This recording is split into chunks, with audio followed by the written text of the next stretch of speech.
टिहरी में मां सुरकंडा रोपवे का शुभारंभ। 32 करोड़ की लागत से बना रोपवे, सीएम पुष्कर सिंह धामी ने किया शुभारंभ। रोपवे से मिलेगा भक्तों को फायदा।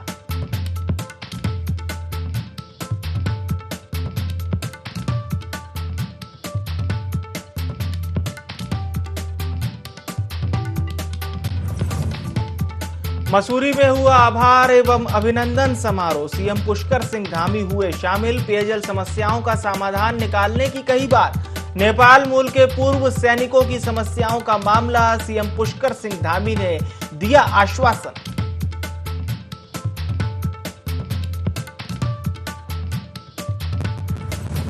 3 मई को उत्तराखंड आ रहे हैं यूपी के सीएम योगी आदित्यनाथ। 3 दिवसीय दौरे पर अपने पैतृक गांव भी जाएंगे सीएम योगी। सीएम पुष्कर सिंह धामी ने दी जानकारी। बोले, सीएम योगी आदित्यनाथ के दौरे की तैयारियां हैं पूरी।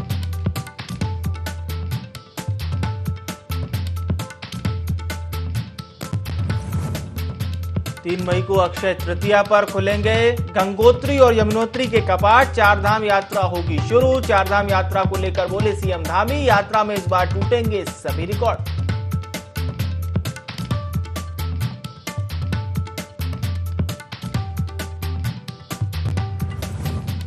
और ओमकारेश्वर मंदिर में भैरव पूजन के साथ केदारनाथ यात्रा का आगाज। कैलाश को रवाना बाबा केदार की टोली।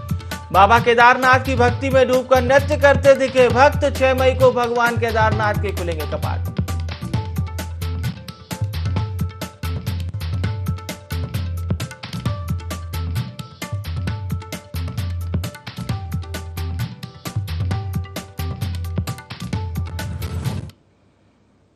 नमस्कार, बहुत स्वागत है आपका देवभूमि लाइव में। मैं हूं विवेक पांडे आपके साथ। बुलेटिन की शुरुआत करेंगे बड़ी खबर के साथ जो कि देहरादून से मिल रही है। सीएम योगी उत्तराखंड आएंगे। उत्तर प्रदेश के मुख्यमंत्री योगी आदित्यनाथ का 3 दिवसीय उत्तराखंड दौरा होगा। 3 मई को 3 दिवसीय दौरे पर आ रहे हैं उत्तराखंड। अपने गृह ब्लॉक यमकेश्वर का भी दौरा करेंगे उत्तर प्रदेश के मुख्यमंत्री योगी आदित्यनाथ। हरिद्वार में उत्तर प्रदेश के पर्यटक आवास का लोकार्पण करेंगे। उत्तराखंड के स्वास्थ्य मंत्री धन सिंह रावत ने उत्तर प्रदेश के मुख्यमंत्री योगी आदित्यनाथ के दौरे को लेकर जानकारी दी है।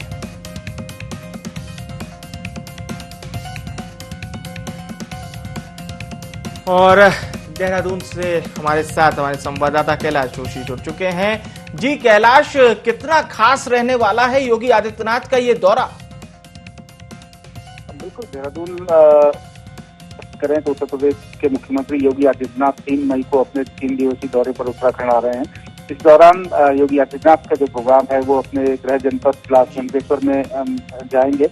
वहाँ अपने गुरु गोरखनाथ जो विद्यालय है उसमें अपने गुरु की मूर्ति की प्राण प्रतिष्ठा वहाँ पर होगी। उसके बाद योगी आदित्यनाथ हरिद्वार दौरे पर रहेंगे, जहां पर हरिद्वार में उत्तर प्रदेश और उत्तराखंड के बीच जो विभाजन हुआ था, उसके बाद जो संपत्ति का बंटवारा हुआ था, उसको लेकर भी यहाँ पर काफी अहम माना जा रहा है कि जो योगी आदित्यनाथ हैं वो एक होटल का उद्घाटन करेंगे, पर्यटन आवास का, और एक मीटिंग यहाँ पर दोनों मुख्यमंत्रियों के बीच रहेगी, जिसमें जो और संपत्ति बंटवारे हैं उनको लेकर भी चर्चा यहाँ पर की जा सकती है। साथ ही अगर हम बात करें तो जो योगी आदित्यनाथ हैं उन्होंने जो है एक जो उत्तराखंड से अलग हुई यूपी और उत्तराखंड के बीच में जो समन्वय था, उसमें जो होटल यहाँ पर अलकनंदा के नाम से बना है, वो उत्तराखंड दूसरा होटल यूपी का बना है, उसका लोकार्पण भी यहाँ पर योगी आदित्यनाथ करेंगे। चलिए, बहुत बहुत धन्यवाद आपका तमाम जानकारी हम तक पहुंचाने के लिए।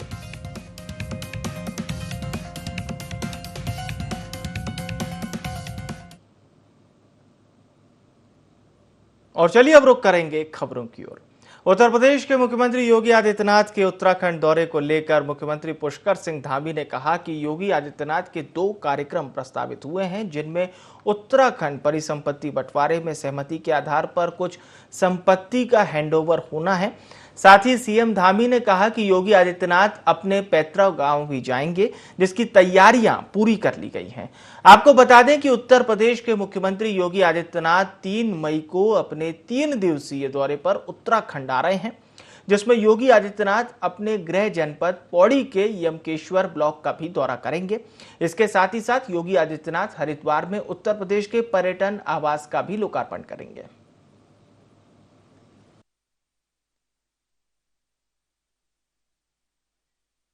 दो कार्यक्रम है। एक तो हमारा 5 तारीख को परिसंपत्तियों का जो बंटवारा हुआ है वो विधिवत रूप से उसको एक दूसरे राज्यों का जो होना है हैंडओवर होना है, और एक कार्यक्रम उनके अपने जो पैतृक गांव है वहाँ होना है, तो रहेंगे दोनों में। मुख्यमंत्री पुष्कर सिंह धामी का मसूरी विधानसभा क्षेत्र के अंतर्गत नया गांव में क्षेत्र की जनता द्वारा आयोजित आभार एवं अभिनंदन समारोह का आयोजन किया गया। कार्यक्रम में बड़ी संख्या में आए क्षेत्रवासियों का अभिनंदन करते हुए मुख्यमंत्री ने क्षेत्र की पेयजल की समस्याओं के समाधान के साथ ही साथ नेपाल मूल के पूर्व सैनिकों की समस्याओं के समाधान का आश्वासन दिया।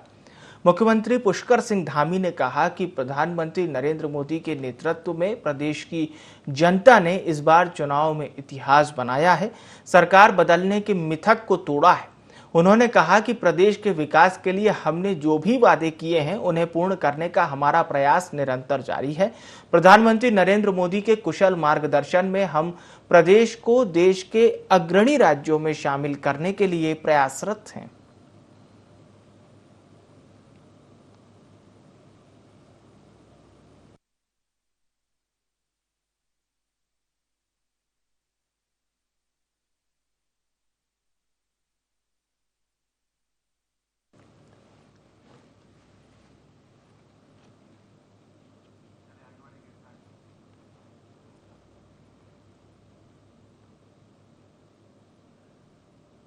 मुख्यमंत्री पुष्कर सिंह धामी ने रविवार को मुख्यमंत्री आवास स्थित मुख्य सेवक सदन में विश्व श्रमिक दिवस के अवसर पर आयोजित कार्यक्रम में प्रतिभाग किया और विभिन्न संगठित क्षेत्रों में कार्यरत श्रमिकों को शुभकामनाएं देते हुए उन्हें स्मृति चिन्ह देकर सम्मानित किया। मुख्यमंत्री पुष्कर सिंह धामी ने कहा कि विपरीत परिस्थितियों में कार्य करते हुए हमारे श्रमिक भाई नए भारत के निर्माण का कार्य करते हैं। देश की प्रगति और खुशहाली में अद्वितीय भूमिका निभाने वाले सभी श्रमयोगी सम्मान के पात्र हैं। यह दिवस हमारे करोड़ों मजदूर भाई बहनों की मेहनत और लगन के सम्मान के लिए समर्पित है। वे एक बेहतर और समृद्ध भारत की नींव तैयार कर रहे हैं। वे सही अर्थों में हमारे राष्ट्र निर्माता हैं। उन्होंने कहा कि प्रधानमंत्री नरेंद्र मोदी की सरकार अपने कठिन परिश्रम और संकल्प से भारत को विश्व में अग्रणी बनाने वाले श्रमिकों के कल्याण के लिए निरंतर कटिबद्ध है। हमारे श्रमिक भाइयों में दुनिया को जोड़ने की ताकत है। मुख्यमंत्री धामी ने कहा कि आज हर श्रमिक को एक विशेष लेबर आइडेंटिफिकेशन नंबर दिया गया, जिससे उसकी पहचान बन जाए और उसे अवसर मिले। साथ ही एक नेशनल सर्विस पोर्टल भी बनाया गया है, जिससे श्रमिक और नियोजक के बीच तालमेल हो सके। इसके अलावा बोनस संबंधी कानून में भी बदलाव कर कामगारों को लाभ पहुंचाया गया है।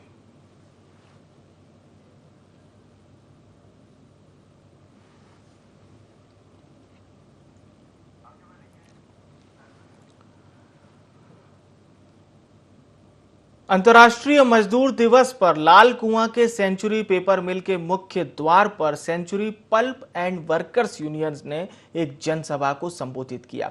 इस दौरान सीपीपी वर्कर्स यूनियन के अध्यक्ष DN सुयाल ने कहा कि आज पूंजीवादी सरकारों की जो नीतियां हैं वो मजदूर हितों में बिल्कुल भी नहीं है। सरकार द्वारा श्रम कानूनों पर पाबंदी लगाए जाने का प्रयास किया गया है, उसके और अधिक घातक परिणाम देखने को मिलेंगे।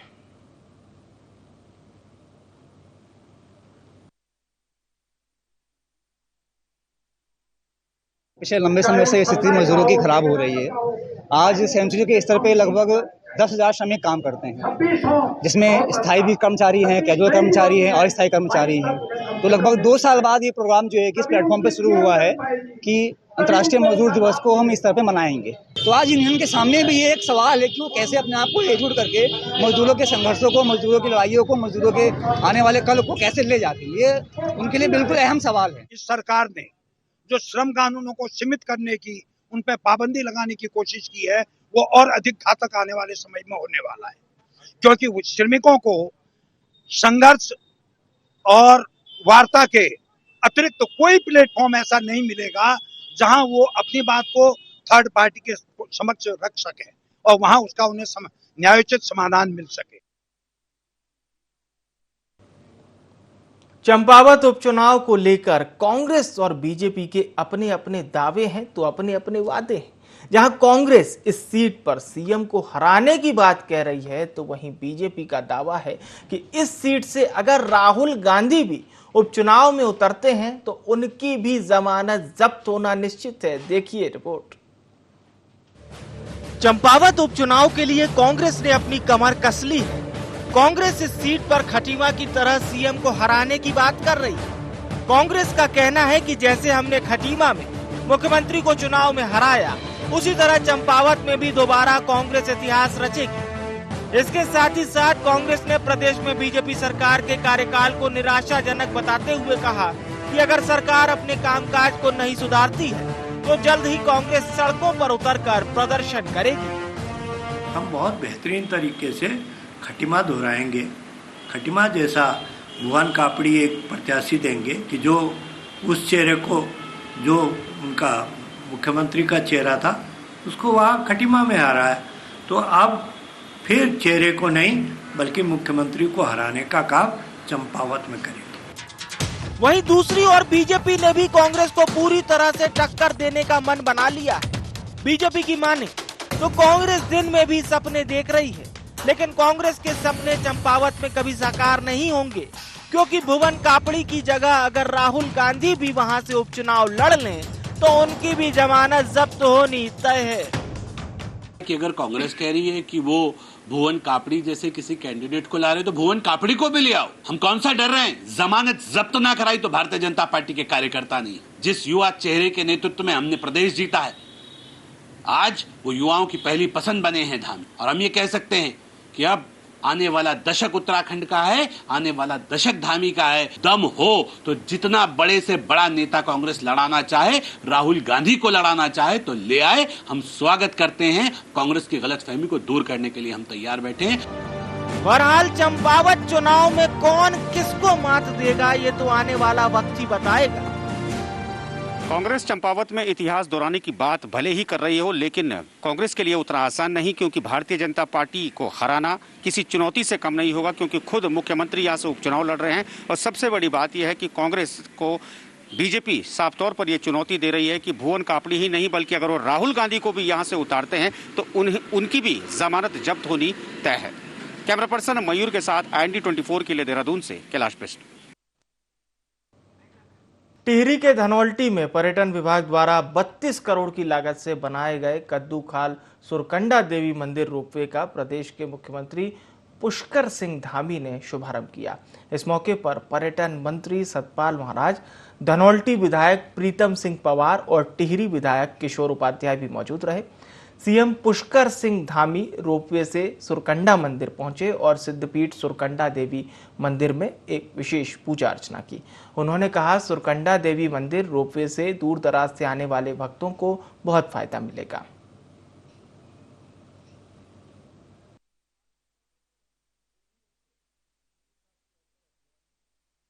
जो यात्री दर्शन करने में असमर्थ होते थे, फिजिकल स्ट्रेन पड़ता था, तो अब वो आसानी से जो है 5-10 मिनट में जो है यहाँ पर सुरकंडा देवी के दर्शन कर सकते हैं।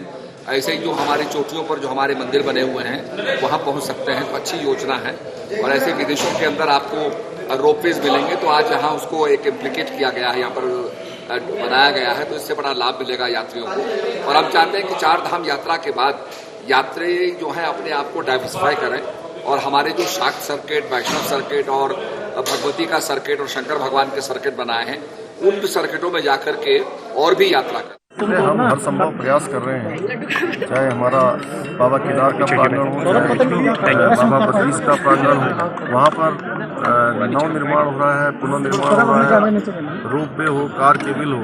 आज जो हमने माँ सुरकंडा देवी ये रोपवे शुरू किया है, इसका उद्घाटन किया है, निश्चित रूप से ये हमारे लिए बहुत महत्वपूर्ण योजना है इसके संचालन से जो लोग थोड़ा आने में असमर्थ होते हैं, बीमार होते हैं या थोड़ा चलने में उनको परेशानी होती है, जिनको लगभग 1.5 से 2 घंटे का समय यहाँ पहुँचने में लगता था, वो आसानी से आ पाएंगे।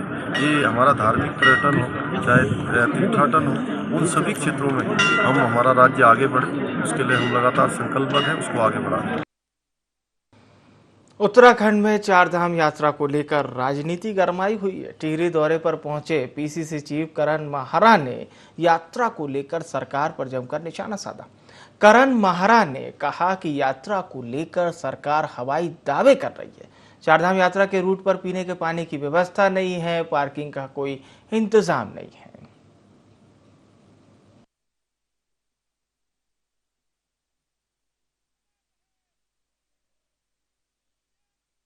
उसमें चारधाम यात्रा का मुख्य उद्देश्य था कि मैं उसकी तैयारियों का जायजा भी ले सकूं।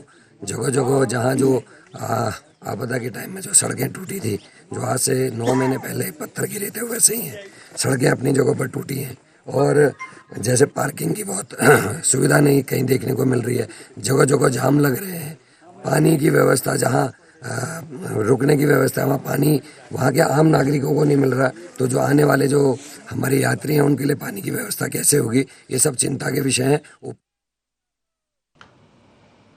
भगवान केदारनाथ की उत्सव डोली यात्रा सोमवार से शुरू हो गई है। हजारों भक्तों के जयकारों के साथ भगवान केदार की चल विग्रह मूर्ति की पूजा अर्चना की गई।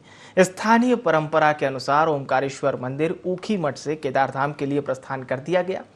आपको बता दें कि आगामी 6 मई को सुबह 6:25 पर बाबा केदार के कपाट भक्तों के लिए खोल दिए जाएंगे। विभिन्न पड़ावों से होते हुए डोली केदारधाम पहुंचेगी। भगवान केदारनाथ की पंचमुखी चल विग्रह मूर्ति 2 मई को पहले पड़ाव गुप्तकाशी के लिए रवाना हुई। गुप्तकाशी में प्रवास के बाद 3 मई को डोली गुप्तकाशी से 8 बजे सुबह फाटा के लिए प्रस्थान करेगी। यहां रात्रि प्रवास के बाद 4 मई को डोली फाटा से सुबह 8 बजे तक गौरीकुंड स्थित मां गौरा माई मंदिर के लिए प्रस्थान करेगी।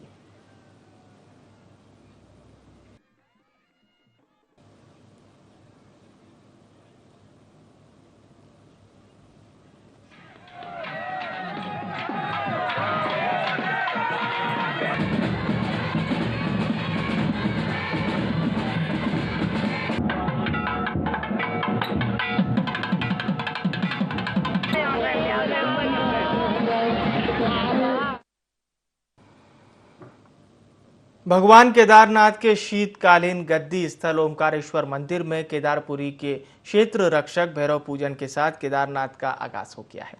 भैरव पूजन पर विद्वान आचार्यों की वेद ऋचाओं और आर्मी की बैंड धुनों से क्षेत्र का वातावरण भक्तिमय बना रहा। आर्मी की बैंड धुनों पर सैकड़ों श्रद्धालु बाबा केदारनाथ की भक्ति में डूबकर नृत्य करते दिखे। ओमकारेश्वर मंदिर को कई कुंटल फूलों से सजाया गया। भगवान केदारनाथ की चल विग्रह उत्सव डोली ऊखी मठ से रवाना होगी, जहां विभिन्न यात्रा पड़ावों पर भक्तों को आशीर्वाद देते हुए 5 मई को केदारनाथ पहुंचेगी।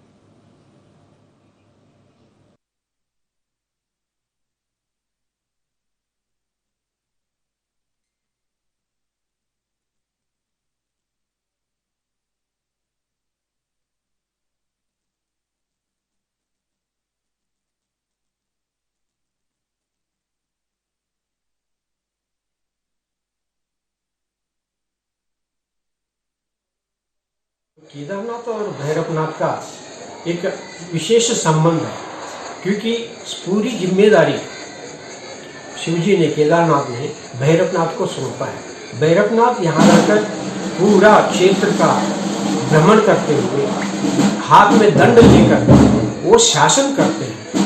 शासन करने के नाते तो भगवान भैरवनाथ का शक्ति पावर विशेष रूप से भगवान ने भैरवनाथ को दिया। भोलेनाथ की रक्षा नहीं है, मनुष्यों की, जीव जंतुओं की रक्षा करने के लिए भैरवनाथ सक्षम है। उत्तराखंड में वर्षों पुरानी परंपरा को दोबारा कायम करने के लिए तेल कलश यात्रा शुरू की गई है। ये यात्रा बाबा केदारनाथ धाम में अखंड ज्योति प्रज्वलित करने के लिए निकाली जा रही है। पंच पंडा समिति की ओर से निकाली जा रही ये यात्रा ग्राम साकरी से शुरू हुई, जो भूकुंड भैरव की शीतकालीन गद्दी स्थल रुद्रपुर पहुंची। यात्रा 2 मई को विश्वनाथ मंदिर गुप्तकाशी के लिए प्रस्थान कर बाबा केदारनाथ की पैदल डोली यात्रा के साथ मिलकर केदारनाथ धाम के लिए प्रस्थान करेगी।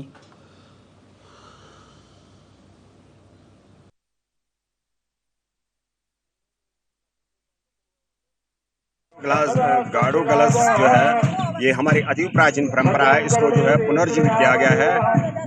बीच में ब्रिटिश शासन आने के कारण और विकट स्थितियां उपस्थित होने के कारण जो परंपरा छूट गई थी। जो तेल है वो भगवान केदारनाथ की अखंड ज्योति के लिए जाएगा।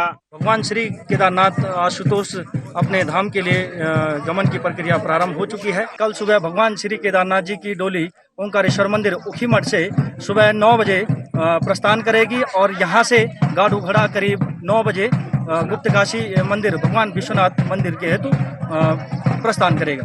तत्पश्चात गौरीकुंड सोनप्रयाग गौरीकुंड होते हुए भगवान केदारनाथ में ये तेल कलश यात्रा पहुंचेगी। नैनीताल के जोली कोट स्थित नर्सिंग कॉलेज में उस समय अफरा तफरी और हंगामा मच गया जब नर्सिंग कर रही छात्राओं ने कॉलेज प्रशासन के खिलाफ मोर्चा खोल दिया। जानकारी के मुताबिक नर्सिंग की छात्राओं ने कॉलेज प्रशासन पर उत्पीड़न करने का आरोप लगाया। छात्राओं ने हंगामे का वीडियो बनाकर सोशल मीडिया पर वायरल कर दिया, जिसके बाद कॉलेज प्रशासन के भी हाथ पैर फूल गए और आनन फानन में पुलिस को मौके पर बुलाया गया। छात्राओं का आरोप है कि कॉलेज के मैनेजिंग डायरेक्टर, हॉस्टल की वार्डन सहित टीचर्स ने उनसे मारपीट की है।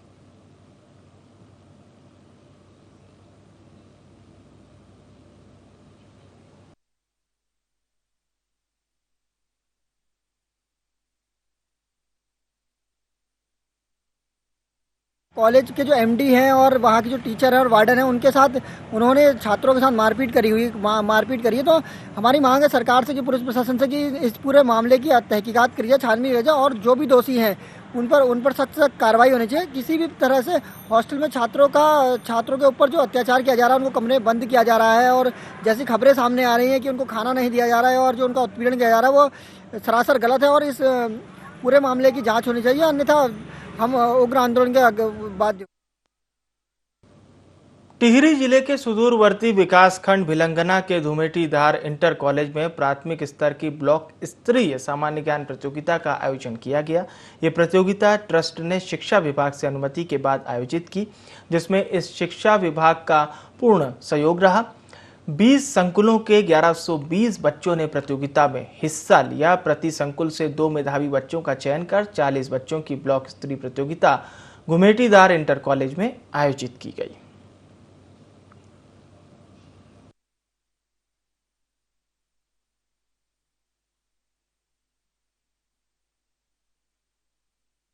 सौ 20 बच्चों ने इसमें प्रतिभाग लिया। इसमें से जितने भी बच्चे 40 बच्चे लगभग यहाँ पर आज फाइनल पेपर के लिए आए हैं, जो कि जिज्ञासा ट्रस्ट ने ऑर्गेनाइज कराया और इसमें इन बच्चों को जो बच्चे प्रथम, द्वितीय और तृतीय आए हैं उनके लिए पुरस्कार रखे गए हैं, जिसमें कि प्रथम पुरस्कार मोबाइल फोन, द्वितीय पुरस्कार साइकिल और तृतीय पुरस्कार स्टेशनरी किट रखी गई है। इसके अलावा जिन विद्यालयों के बच्चे ये प्रथम, द्वितीय और तृतीय स्थान जिन्होंने प्राप्त किया है उनको भी पुरस्कृत किया जाएगा। इस परीक्षा में पहले विकासखंड स्तर पर जो आज बच्चे आए हैं वो 20 संकुलों से, प्रति संकुल से टॉप 2 बच्चे हमने सिलेक्ट किए हैं। तो ये जो 40 बच्चे आए हैं उन 1200 बच्चों में से ये टॉप 40 बच्चे हैं जो लगातार संकुल स्तर से चयनित। इस बार उत्तराखंड से 485 हाजी हज यात्रा पर जाएंगे। हाजियों का चयन करने के लिए हरिद्वार के कलियर में कुर्रा अंदाजी कार्यक्रम हुआ।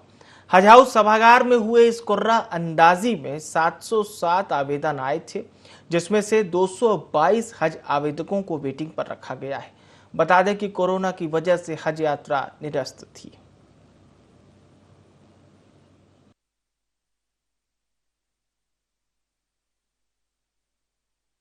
के लिए जो हमारे एक पवित्र जगह मानी जाती है मुस्लिम समाज में, मुस्लिम समुदाय में उनके रीति रिवाज के हिसाब से आज उसका एक सिलेक्शन को लेके यहाँ पे एक कार्यक्रम रखा गया था हज कमेटी भारत की तरफ से। तो उसमें आज जो है चयनित किए गए हैं लोग, आवेदन ज़्यादा थे तो उसके माध्यम से कुछ हरिद्वार 2 ज़िले ऐसे थे जिनमें 1 या 2 आवेदन थे तो ऐसे ही हमने चयनित कर लिए थे। बाकी लॉटरी सिस्टम के द्वारा किए गए हैं और जो लोग जा रहे हैं उनसे बस यही दुआएं करेंगे कि अपने देश के लिए शांति और अमन की वहाँ पे दुआ करें और देश में हमारे खुशहाली है। आवेदन 485 के समथिंग बताया गया है, जो पेपर हमें मिला था कि 485 7 आउट ऑफ 700 में से वो किया गया है। और 2 जिले ऐसे थे, एक टिहरी और एक ऊपर का ही है, जिसमें से 2 और 1 3 आदमी वो विदाउट लॉटरी के सिस्टम से सिलेक्ट। बाजपुर में बीते दिनों हुए गोलीकांड में आरोपी अविनाश शर्मा के अधिवक्ता विजय गर्ग ने पुलिस पर सरकारी दस्तावेजों से छेड़छाड़ करने का आरोप लगाया। इस दौरान उन्होंने मामले में निष्पक्ष जांच कराने और पुलिस कर्मियों पर कार्रवाई किए जाने की मांग की। आपको बता दें कि पहले पुलिस ने अविनाश शर्मा और उनके साथियों पर 452 धारा के तहत मुकदमा दर्ज किया था, लेकिन बिना विवेचना के पुलिस ने सरकारी दस्तावेजों में धारा 452 की जगह 395 बदलकर न्यायालय में पेश की थी। धाराएं जो दर्ज हुई थी 323, 504, 506 और 452, लेकिन मैंने उसकी जो दर्ज की थी उसकी कॉपी भी निकाली थी। उसके बाद जो इन्होंने न्यायालय में दीपक शर्मा और मोहित अग्रवाल को जो पेश किया, उसके साथ जो एफआईआर लगाई उसमें धारा 395 इन्होंने 452 किया, 395 कर दिया गया। उसके बाद मैंने शनिवार को माननीय न्यायालय से इसकी सर्टिफाइड कॉपी जब ली तो मुझे पता चला कि इन्होंने ये एफआईआर में टेम्परिंग का कार्य किया है। और फिलहाल के लिए देवभूमि लाइव में इतना ही। मुझे यानी विवेक को दीजिए इजाजत। नमस्कार।